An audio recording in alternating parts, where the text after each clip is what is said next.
আসসালামু আলাইকুম প্রিয় শিক্ষার্থী বন্ধুরা। আজকে একটা বিষয় নিয়ে আলোচনা করব এবং তার চিকিৎসা নিয়ে, সেটা হচ্ছে উপদংশ বা গর্মিপীড়া বা সিফিলিস রোগ। এর লক্ষণগুলো হচ্ছে জননেন্দ্রিয়ের প্রিপুষে ক্ষত, এই পীড়ার প্রধান লক্ষণ। এই প্রকার ক্ষতকে ইংরেজিতে শ্যাঙ্কার বলে। শ্যাঙ্কার লক্ষণভেদে দুই প্রকার।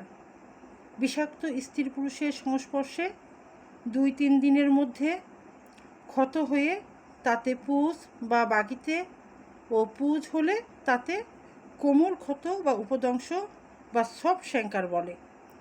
আর দূষিত সংস্পর্শে 14-15 দিন হতে 1 মাসের মধ্যে ক্ষত হলে এবং সেই ক্ষত না পেকে তাতে কেবলমাত্র রস পড়তে থাকলে, বাগিতেও সহজে পুজ না হলে, ক্ষত অত্যন্ত যন্ত্রণাদায়ক হলে তাতে কঠিন ক্ষত, উপদংশ বা হার্ড শ্যাঙ্কার বলে। তাহলে একটা সফট শ্যাঙ্কার আর আরেকটা হচ্ছে হার্ড শ্যাঙ্কার। এতে ক্ষতের চারিদিকে ও নিম্নভাগে খুব কঠিন থাকে, হাত দিয়ে টিপলে স্পষ্ট বোঝা যায়। কঠিন ক্ষতে শরীরের সমুদয় রক্তই দূষিত হয়। কঠিন ক্ষত উপদংশ রোগগ্রস্ত ব্যক্তিসহ মিলন, দূষিত ক্ষতের সংস্পর্শে রস লাগা, রোগীর কাপড়, গামছা, উচ্ছিষ্ট দ্রব্য, হুক্কা, খুর ইত্যাদি ব্যবহার প্রভৃতির কারণে এই বিষ অসুস্থ দেহ থেকে সুস্থ দেহে পরিচালিত হয়, বা ওই মাধ্যম থেকে সুস্থ শরীরে পরিচালিত হয় এই রোগের বিষগুলো। আবার অন্যদিকে পিতামাতার দোষে সন্তানেরও এই পীড়া হয়ে থাকে। মা বাবার মধ্যে যদি এই বিষগুলো থাকে, তাহলে তাদের থেকে যে সন্তান জন্ম নেবে তাদেরও এই পীড়াটা হয়ে থাকে। কোমল ক্ষতে শরীরের সমুদয় রক্ত দূষিত হয় না। এতে প্রায় কুস্কির স্থানে ফোলে অর্থাৎ বাগি উৎপন্ন হয়। কোমল ক্ষত উপদংশে যতদিন ক্ষত ও বাগি বিদ্যমান থাকে ততদিন উহার প্রাথমিক অবস্থা এবং প্রাইমারি স্টেজ ধরে নেওয়া যায় বা ধরে নেওয়া হয়।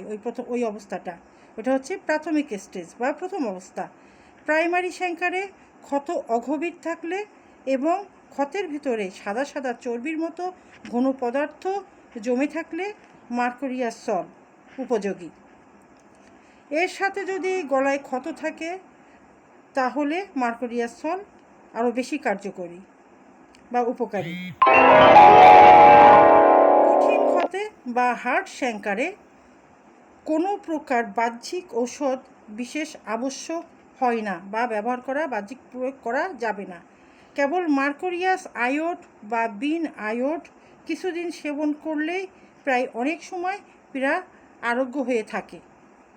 ক্ষত প্রবল হয়ে লিঙ্গের অর্ধ অথবা সিকি ভাগ ধ্বংস হলে মার্কোরিয়াস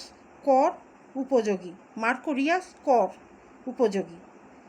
সিফিলিসের প্রথম অবস্থায় উত্তীর্ণ হবার প্রায় 3 থেকে 4 মাস পরে পীড়ার দ্বিতীয় ও তাহার প্রায় 2 মাস পরে পীড়ার তৃতীয় অবস্থা উপনীত হয় বা তৃতীয় অবস্থা এসে যায়। দ্বিতীয় অবস্থায় জ্বর, দুর্বলতা, গলক্ষত, চর্মপীড়া, আইরাইটিস, অস্থিবেদনা ইত্যাদি লক্ষণ সকল প্রকাশ পায়। এই সময় শরীরস্থ যাবৎ রক্তই দূষিত হয়। এই অবস্থায় মার্কোরিয়াস ভাইবাস অপেক্ষা মার্কোরিয়াস আয়োড বিশেষ উপকারী বলে মনে হয়। তৃতীয় অবস্থা বা 3 নম্বর অবস্থা বা শেষ অবস্থা কেলি আয়োড, এই ওষুধটা বেশ ভালো কাজ করে। এই কেলি আয়োড এই ওষুধটাতে হচ্ছে উপদংশজনিত নানা প্রকার উপসর্গে ও ক্যান্সার রোগের অধিক ফলপ্রদ হয়। গর্মিপীড়ার অনন্য 2 বৎসর কালের মধ্যে একবার এই ওষুধটা ব্যবহার করার প্রয়োজন হয় বা প্রয়োজন করলে ভালো ফল পাওয়া যায়।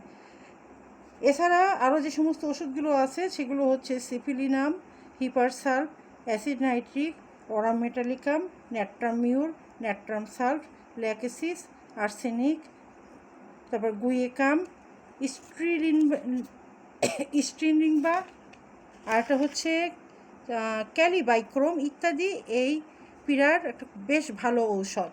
এখন এই চিকিৎসাটা করতে গেলে যদি সে মার্কোরিয়াস স্থলের রোগী হয়, যদি মার্কস্থলের লক্ষণ থাকে, তাহলে মার্কোরিয়াস স্থল দিলে ওইটা পুঁজ হয়ে বের হয়ে যায়, শক্তভাবটাও আস্তে আস্তে দূর হয়ে যায়। সূক্ষ্ম মাত্রায় প্রয়োগ করে অপেক্ষা করতে হবে, পুঁজ হয়ে হয়ে বেরোয় যাবে। বেড়ে যাওয়ার পরে যখন বেশ অনেকটা সুস্থ বোধ করবে, তখন যদি একটু উচ্চ শক্তির সিফিলিনাম দেওয়া হয়, তাহলে তার একটা স্থায়ী সমাধান আসে, বারবার সেটা আর ফিরে আসে না মায়াজমজনিত চিকিৎসা দিলে। তারপরে যে সমস্ত বিভিন্ন ঔষধ, আরও বিভিন্ন যে সমস্ত লক্ষণভিত্তিক ঔষধ আছে, সেই অনুযায়ী তাকে চিকিৎসা দিতে হবে, যার ভিতরে যেমন লক্ষণ পাওয়া যাবে। ইনশাল্লাহ আশা করা যায় এই কঠিন রোগও আল্লাহর রহমতে সুস্থ হওয়া সম্ভব, ইনশাল্লাহ সুস্থ হয়ে যাবে। আজকে এই পর্যন্তই, আল্লাহ হাফেজ।